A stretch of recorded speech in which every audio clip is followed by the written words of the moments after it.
Before we begin this episode about reading, I want to say there's lots of neurobiology, measurement instruments, and brain waves, sometimes called oscillations or frequencies.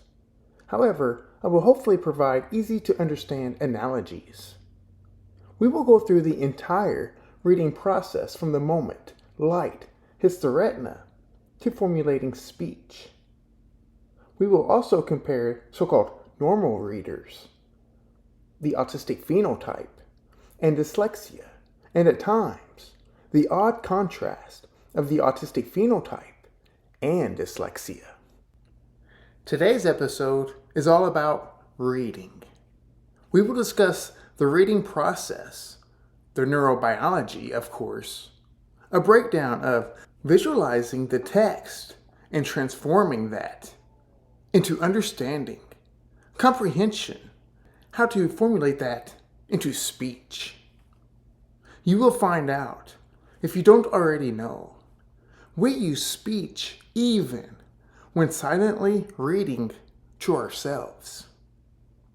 100% of autistics have a problem, some sort of problem, with speech and language.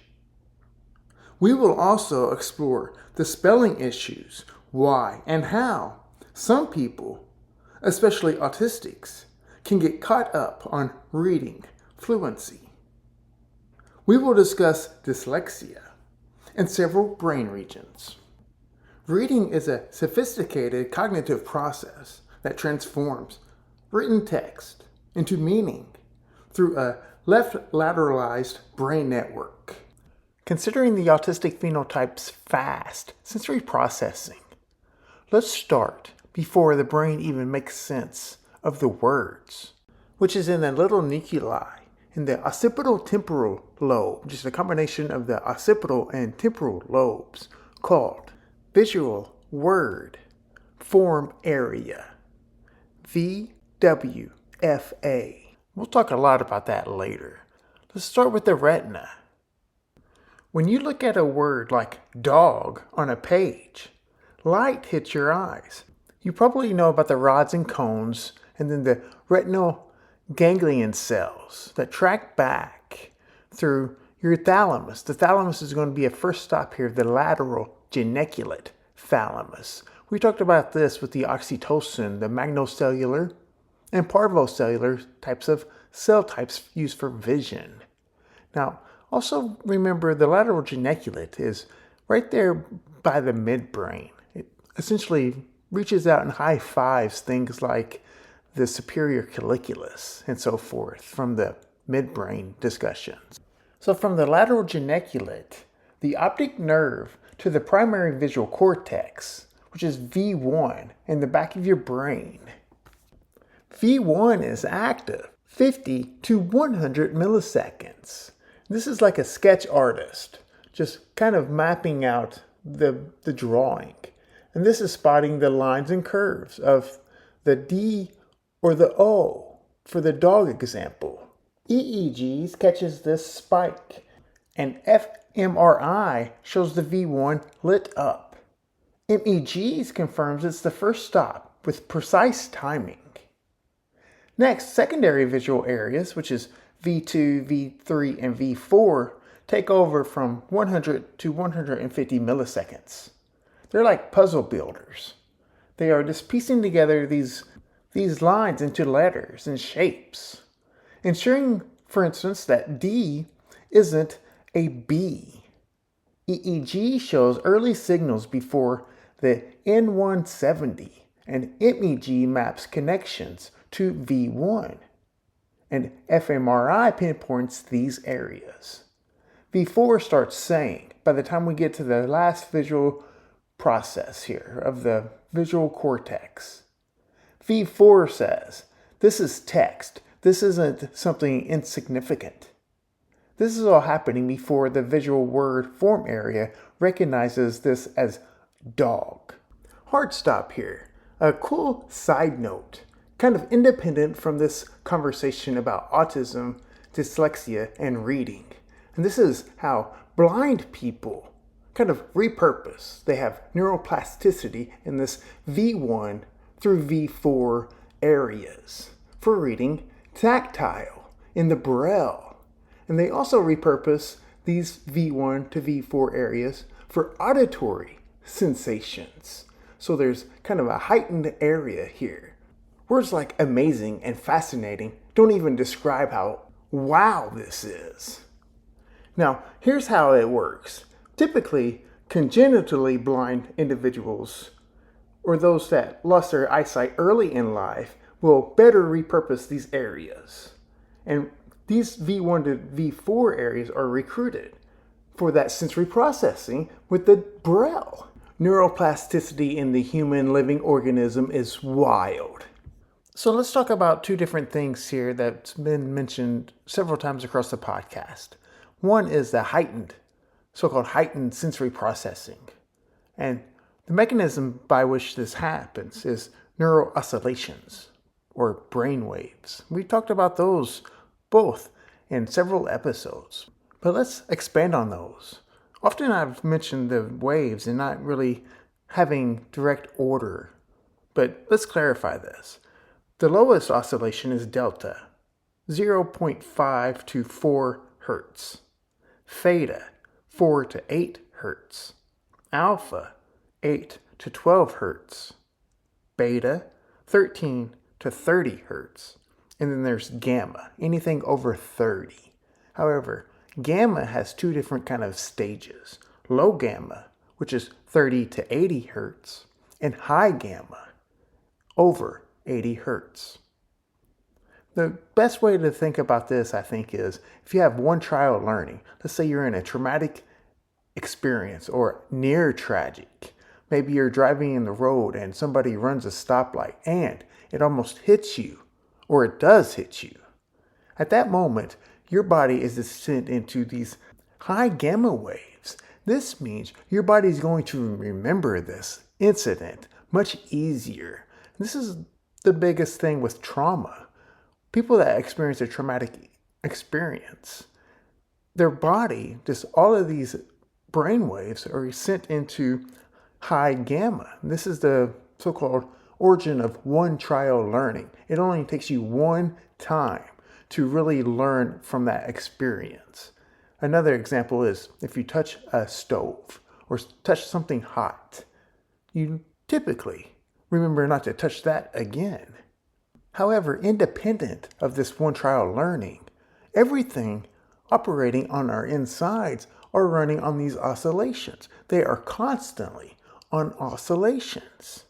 This is a big indicator of our so-called internal states as well. Calm or excited, stressed or relaxed, whatever the case may be here. Just insert whatever. So let's talk about the sensory processing between non-autistics versus the autistic phenotype, especially with reading. So the different brain waves or frequencies, neural oscillations and so forth. In non-autistics, V1 through V4 is operating at alpha waves and beta waves. Alpha helps you focus, like ignoring distractions while reading dog. Beta links the V1 to V4, ensuring those letter shapes come together smoothly. EEG picks up alpha suppression when you're engaged, while MEG shows beta connections between visual areas. Gamma waves over 30 Hz are there too, but they're less dominant, helping fine-tune details, like making sure the O in dog isn't a C. Unlike in autism, where gamma waves go into overdrive, non-autistic brains keep a balanced mix, ensuring efficient processing without getting stuck on every detail. fMRI supports this by showing steady activation in V1 through V4, not the hyperactivity in autism. In the autistic phenotype, it's mostly or completely entirely all gamma waves. This is the so-called heightened. So let's start making sense of what the eyes, the retinas, are sending back to the rest of the brain, starting in the occipital lobe. The visual word form area in the occipito-temporal cortex recognizes letters and words, as visual patterns, acting like a pattern detector to identify familiar shapes and sequences, such as distinguishing dog from bog. The temporal-parietal cortex, including the superior temporal gyrus and the angular gyrus, maps these visual forms to sound, enabling mental or vocal pronunciation, like sounding out dog as dog. The inferior frontal gyrus, which does include Broca. We're not limiting this area to just Broca, however. It does include two more little nuclei involved in this process, involved with integrating word meanings, akin to a storytelling piece together a narrative to understand that dog refers to a pet. These regions are linked by the arcuate fasciculus, a white matter tract facilitating communication for phonological and semantic processing that ensures seamless coordination. If you remember the speech and language episode, we spent a lot of time on the arcuate fasciculus. It's a white matter tract connecting Wernicke and Broca. Remember, these are two distal areas. Functional magnetic resonance imaging measures blood flow to pinpoint active regions, showing robust visual word form area activation for word recognition, coming at 150 to 200 milliseconds. And this is using an N170 for EEGs or M170 for MEGs. These are the same instruments we talked about in part 2 of the sensory processing episode. Same stuff. EEGs capture electric brain activity with millisecond precision, and this detects rapid neural responses, like N170 for visual processing, and 400, so roughly 400 milliseconds for the meaning. MEGs measure magnetic fields, and this offers precise timing and moderate spatial resolution, so within 2 to 5 millimeters, to map connectivity between the visual word form area and the superior temporal gyrus. The temporal-parietal lobe handles phonological processing roughly 200 to 300 milliseconds, and the IFG, the inferior frontal gyrus, supports the semantic integration, happening roughly at 300 to 500 milliseconds. The dual stream model, the so-called dual stream model here, includes a ventral stream. This includes the VWFA and the semantics for familiar words, like instantly recognizing dog, and a dorsal stream, that temporal-parietal for phonology, for decoding new and pseudo words. Hard stop. The pseudo word, for example, zob. We will discuss this a little bit, but you should know that pseudo words are very common in achievement type tests given to mostly kids. These are things like the Wyatt-4, the Wechsler Individual Achievement Test, or the KTEA, the Kaufman Test of Educational Achievement. These are very common types of tests used in psychological assessments or school assessments, school placement type of activities here.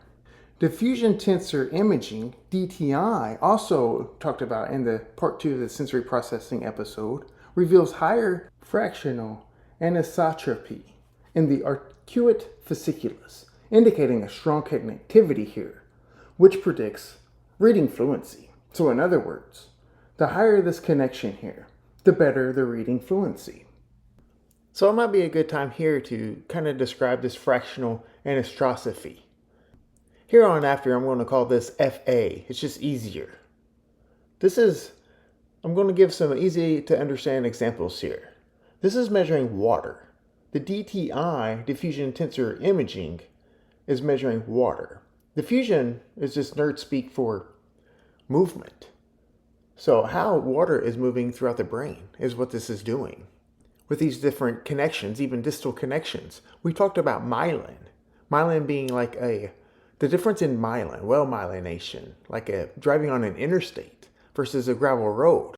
FA, it's measuring this number. 1 is optimal, like massive amounts of water flow. 0 is no good. There's some disruptions going on. So like the gravel road. So the higher the better. And if you think about the myelin being straws having a good water flow, but if there are kinks in the straws, or the straws are narrow versus wide straws, there's going to be a disruption of water flow.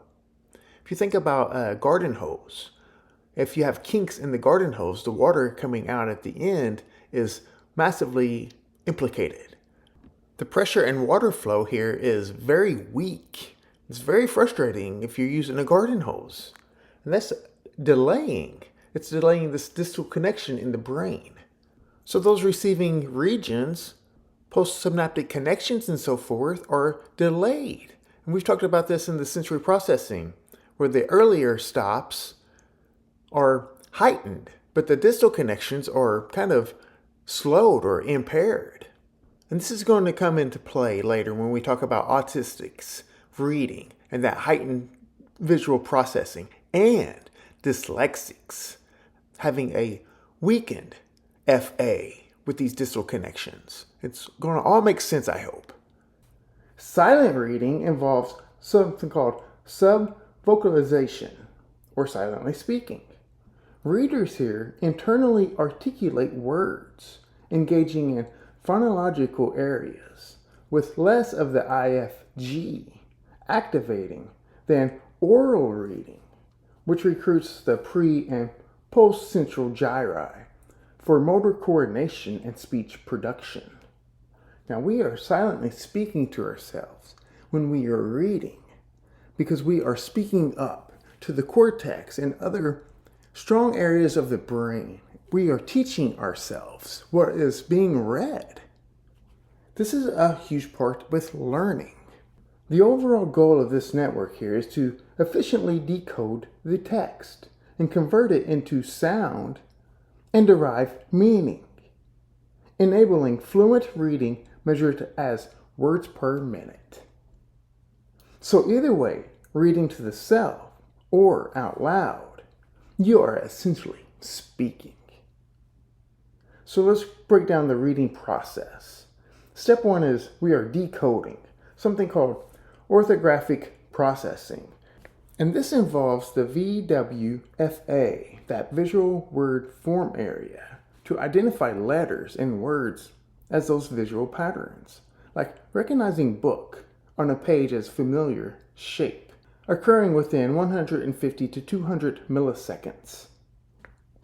fMRI shows that this VWFA activation and EEG captures the rapid electrical spike, and the MEG localizes it to the occipital temporal cortex. Remember from the sensory processing part 2 episode, EEGs are much better at kind of local distinguishing, local findings and so forth. And EEGs are much easier to use, less dangerous even. However, MEGs are better for distal connections, kind of spotlighting the whole brain to see what is all active. The VWFA's goal is to quickly and accurately process visual word forms, preparing the brain for sound and meaning. This is step 1.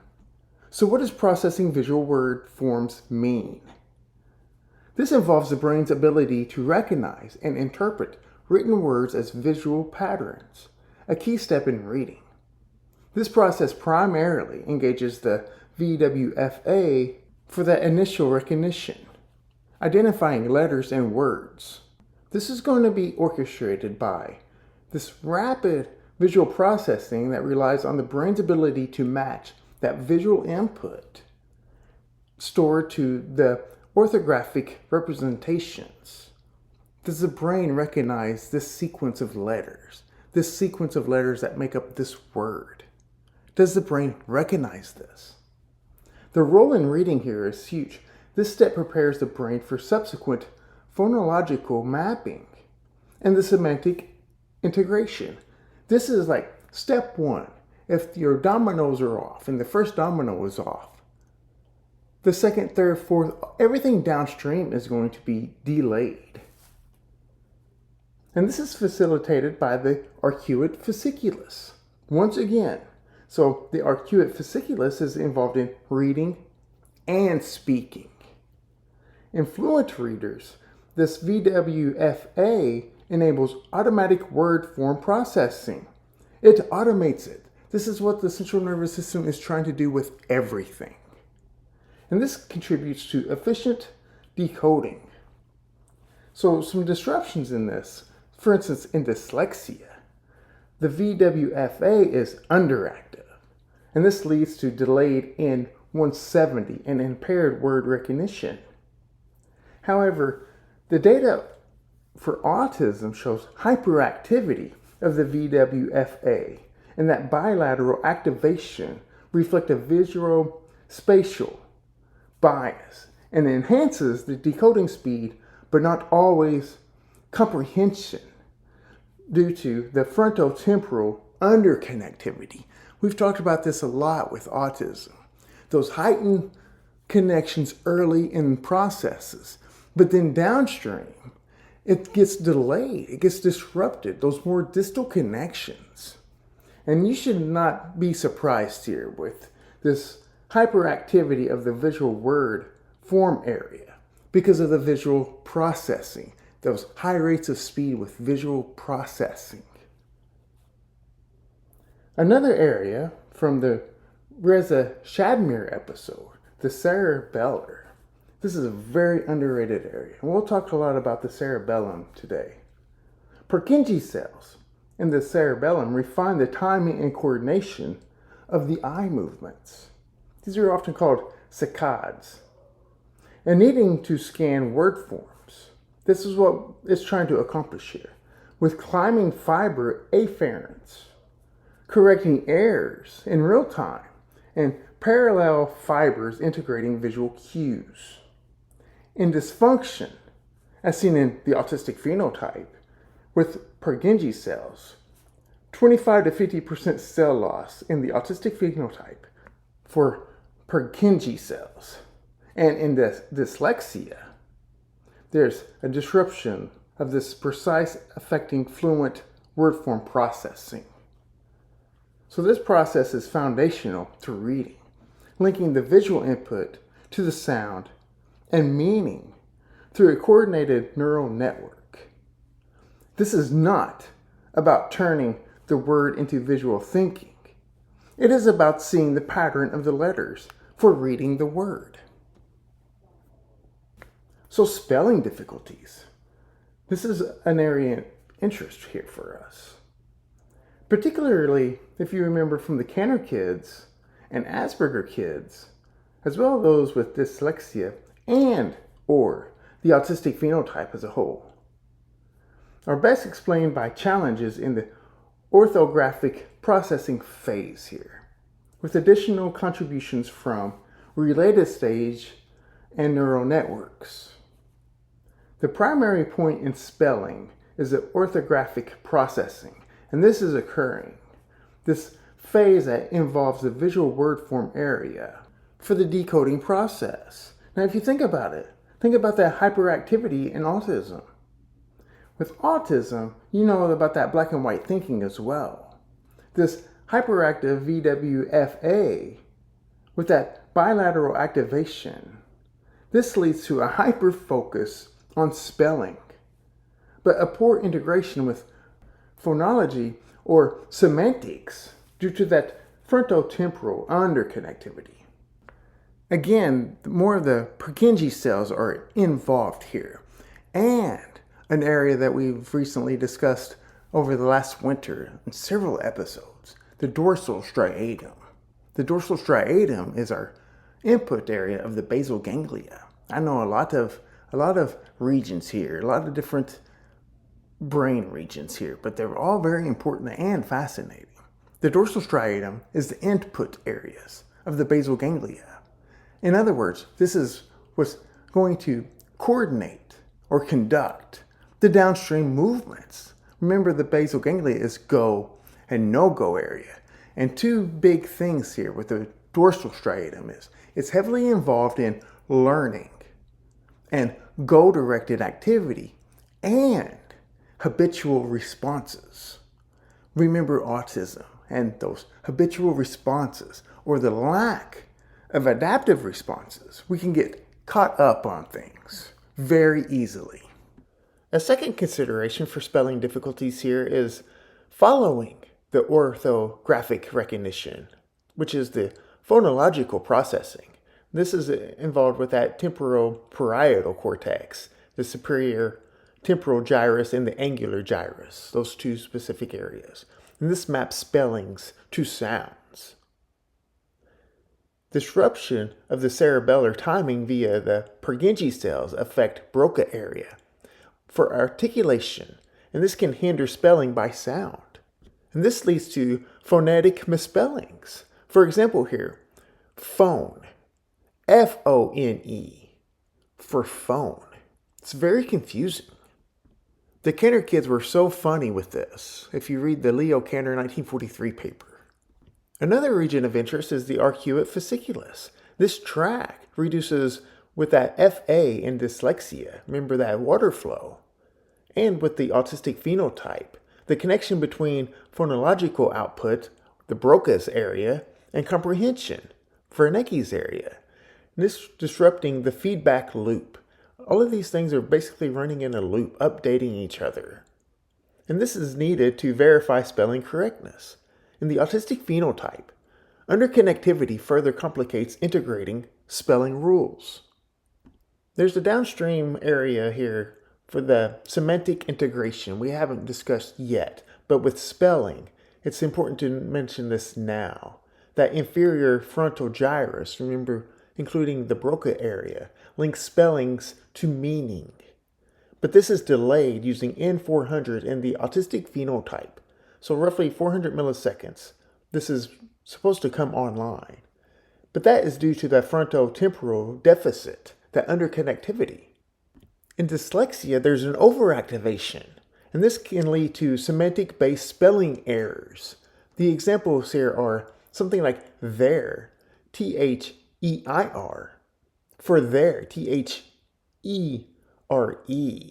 when meaning is more important than orthography. Okay, so meaning is more important in this situation than the orthography part. Spelling difficulties indicate kind of a bottleneck in the orthographic encoding, often exacerbated by the cerebellar cortical loop disruptions. I remember in the 3rd grade, anecdotal time I guess, I remember spelling movie, M-O-V-E, and I got it wrong, of course, M-O-V-I-E. And I just remember sitting there thinking, looking at movie, M-O-V-E, is like, no, that's right. I was just completely lost. It doesn't make any sense. If you find yourself easily confusing and getting stuck on words like accept and expert while reading, or words like expectation, extinction, or extermination, like I do, all of those words kind of look the same. I still get caught up on this, even at 45 years old. This is likely happening at the orthographic processing phase, with potential considerations, contributions from subsequent stages. We have all of these words spelled the same, but have multiple meanings, or said the same with different spellings. Many different if-then rules in language. I just cannot unsee Genesis 11, 1 through 9 now, especially verse 9. And that's in large part thanks to Veritas. At 44 Veritas on X, he really captured that for me. The Tower of Babel. And it's just babble. Humans love babble. A primary point here with that example like accept and expert why confusion occurs here with the similar letter patterns, except EX, CEPT, and expert, EXPERT, share initial letters EX. And this can lead to visually similarity confusion if the FWVA struggles to distinguish subtle differences. And both words have a downstream E, P, and T. Very confusing for people like me. This could indicate underactivation or the inefficiency in that visual word form area, as seen in dyslexia, where they have a delayed N170 which reflects impaired word form recognition. And getting stuck is difficulty with processing beyond these words. Often whenever I'm reading and I come across a word like this, I just get stuck. This is likely a bottleneck in the decoding, possibly due to erratic eye movements or those saccades, influenced by cerebellar Purkinje cells that dysfunction. And also remember the superior colliculus, which projects up to the frontal eye fields of the sensory motor area, the top middle of your brain, cortex area. This is heavily involved in kind of modulating eye movements. Sometimes those letters in the letter sequencing that form a word are very challenging. It's all due to that rapid visual processing and in combination with the lack of Purkinje cells. If the FWVA fails to quickly disambiguate these orthographic forms, it will delay this process, especially if the dorsal striatum involved with that procedural learning and the habitual word recognition, because remember the brain is predicting, so it's anticipating what this word might be versus what it is. So that wraps up the decoding or the orthographic processing, which is a very large and very complex first step. So the next step, the second step in reading is phonological processing. We touched on it a little bit with explaining the different kind of phenomena associated with reading, but let's just go into what phonological processing is really trying to accomplish. And this is including that temporal-parietal cortex and the superior temporal gyrus and the angular gyrus. So this is mapping visual words to their sounds, like mentally pronouncing book as book. This is like a translator converting text to speech in your head. And this is occurring at roughly 200 to 300 milliseconds in EEGs and MEGs. And the fMRI highlights STG and AG activation. The magnetic form measurement, the MEG, shows arcuate fasciculus mediated connectivity to the FWVA, and the EEG tracks the timing. The goal here is to link visual input to phonological output, enabling pronunciation and aiding in with the comprehension. So here comes the sound. In phonological processing, the focus shifts to mapping the recognized word forms, remember with the predicting and reading, visualizing the words, the letter sequencing, to their corresponding sounds and initiating the groundwork for speech. We're building up a foundation here to speak. This process primarily involves the temporal-parietal cortex. And we can speak this, or we can silently speak this, up to our cortex. Remember the Reza Shadmir episode. For speech, this sets the stage for articulatory planning in Broca's area, which coordinates tongue and speech movements. This is why I mentioned Dr. Shadmir again, because the Purkinje cells are involved in slowing the tongue down. And this was shown in his recent paper. The Purkinje cells refine timing and accuracy, while sounds and speech begin to form here.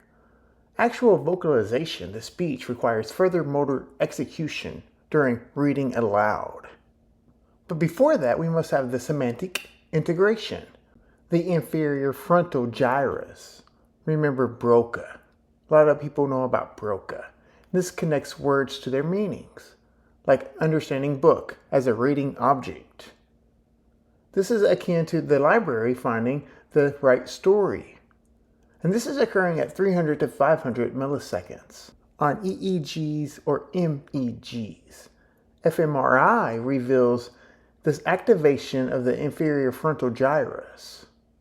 And the EEG tracks meaning processing, while the MEG maps frontotemporal connections. The goal here is to build coherent understanding, especially for the complex or abstract text.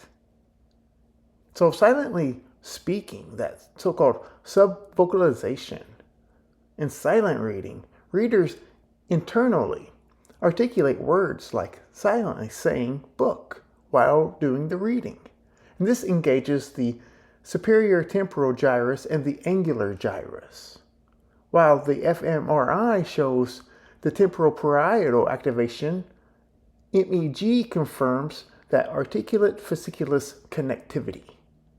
The goal here is to reinforce phonological processing, aiding comprehension by linking visual words to their auditory forms without overt speech. And a big thing here is we are teaching ourselves. We are speaking up and teaching ourselves, like professing. And this is a big form of learning. Reading out loud. This extends silently reading to vocalization to speech, requiring motor areas to articulate words and manage porosity, like reading book aloud with proper tone. fMRI shows increased motor and inferior frontal gyrus activation. EEG captures motor-related signals, and the MEG tracks articulation timing. The goal here is to produce accurate and fluent speech while maintaining comprehension. So let's put some oscillations on this part of the process here. In the VWFA, autistic phenotypes spot words much faster. And this is shown with the EEG, MEG, and that hyperactivation in fMRI. The delta here is autistics process this in gamma waves, while alpha and beta waves are used for non-autistic brains, making visual processing extra detailed. Sometimes we have called it heightened. But the connection to the inferior frontal gyrus, the storyteller, that Broca region, is weak. MEG shows low alpha and beta coherence, and EEG catches a delayed N400, meaning comprehension lags, especially for abstract stories. This should be all making sense to you, how autistics have difficulty with that downstream sensory processing and making sense of things and needing to catch up. We might have a hard time keeping up in social situations. And remember the speech and language episode with the two different types of echolalia, the two different sources of echolalia. One is keeping up, so you must repeat it. This should be all making sense to you, but I don't think people understand this, especially with assessing the autistic phenotype. This is heavily missed, and I'm telling you that. I know that. And should be no surprise here, the articulate fasciculus, that brain highway, remember with the FA measuring water, has reduced strength. It is a gravel road. It is a kinked water hose. From point A to point B destination example. Let's just use this analogy that we've mapped out here. There's a destination, point A to point B, and there's 5 stops. For the autistic phenotype, maybe the first 2 stops come fast versus the non-autistic, but the next 3 are delayed, while the non-autistic gets there much smoother. I have something exciting. I want to introduce a product unlike any other product available. A highlight is the product from Daylight Computer Company created their product based on these factors. The Daylight computer is completely blue light free. It has no flicker. Short wavelength flicker is extremely harmful for our eyes, and downstream biology. Light flicker is constantly turning our central nervous system on and off. Essentially, it is like going to a light switch and repeatedly turning it on and off. The problem is, blue light and LED light does this, and it is so rapid you cannot even perceive this in real time. The daylight computer is the lowest stimulation and foremost for sensory-sensitive users. It is no question that the alternative product, especially when used at night, do not address or consider this in their product. It is so toxic to human biology. Big tech corporations have patents on how their short wavelength implicate the human nervous system. And a bonus, despite daylight computer not having backlight, it is very functional for outdoor use. And of course, increased sunlight is always preferred. I am happy to offer a discount for the daylight computer. You can use the code AUTISM for a $50 off discount. Again, use the code AUTISM and the discount code for $50 off. See the link in the show notes to Daylight Computer Company, or just give it a quick search in your internet browser. Use the code AUTISM for $50 off. I would like to mention Chroma, lights designed for humans. Chroma, a Seattle-based innovator founded by ex-NASA and Air Force engineer Michael Shapiro, is on a mission to enhance physical and mental health with purpose-built devices, unlocking peak human health, cognitive function, and performance. Shapiro launched Chroma to restore the natural light lost to screens in indoor living, and delivers faster recovery, sharper minds, and better sleep. Their products hit hard. The Iron Forge speeds muscle repair with red and near-infrared light, while the Skylight mimics sunlight to boost sleep and energy. A standout, the Forge lamp, is a portable gem that fires 660 nanometer and 850 nanometer light to energize mitochondria and heal tissues on the go. Remember the 4 red light chromophores on cytochrome C oxidase, frequently talked about in the podcast. This is why their products are built with military-grade durability that have lasting impact. Chroma's tech fuses precision and power. Gallium titride power supplies, smaller, cooler, and stronger than silicone, provide flicker-free light that's easy on the eyes. High-powered LEDs target key wavelengths for skin, tissue, and cellular health, with smart heat management for the lasting impact. Every design decision Chroma makes serves a purpose: to create devices that are precise, durable, and effective for improving human life. Remember, humans use different wavelengths of light for different functions of life. Remember when I ask, what do you think light is? Chroma designs with our biology in mind, from sleep aids and wound healing to mitochondrial energy, full body lights and blue light blocking glasses.